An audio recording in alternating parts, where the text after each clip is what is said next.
ఈరోజు మా శృంగవరపుకోట నియోజకవర్గంలో శృంగవరపుకోట మండలంలో వైఎస్ఆర్ ఆసరా డ్వాక్రా రుణమాఫీ 4వ విడత కార్యక్రమం ఈరోజు ఎంతో సంబరంగా చేసుకున్నాం. అయితే ఈరోజు మా వెనకబడిన ఈ నియోజకవర్గంలో రైతు కుటుంబాల్లో సుమారుగా అందరూ కూడా డ్వాక్రా సంఘాల్లో ఉంటారు. అదేవిధంగా మొత్తం ఉపాధి హామీ పనులు చేసుకుంటూ ఉంటారు. ఈ కుటుంబాలన్నీ కూడా జగనన్న ముఖ్యమంత్రి అయిన తర్వాత మేము పేదరికం నుంచి బయటకు వస్తున్నాము. ఈరోజు ప్రతి ఒక్క పథకం మా ఇల్లు కదలకుండా మాకే వాలంటీర్లు వచ్చి ఇస్తూ ఉన్నారు.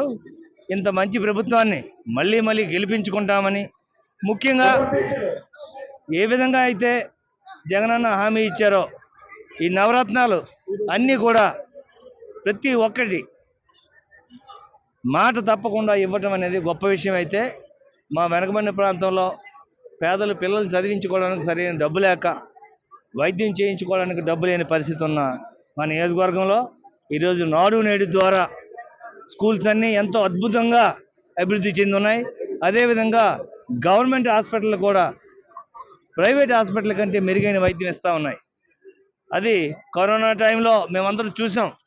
కరోనా ఫస్ట్ వేవ్, అదేవిధంగా సెకండ్ వేవ్ థర్డ్ వేవ్లో అయితే గవర్నమెంట్ హాస్పిటల్కి వెళ్ళిన వాళ్ళు ఎవరన్నా కరోనా నుంచి బయటకు వచ్చారు, కానీ ప్రైవేట్ హాస్పిటల్కి వెళ్ళిన వాళ్ళు అందరూ డబ్బులు ఎంతో ఖర్చు పెట్టుకుని చివరికి రోగం నయం అవ్వకుండా చనిపోయిన వాళ్ళు ఉన్నారు.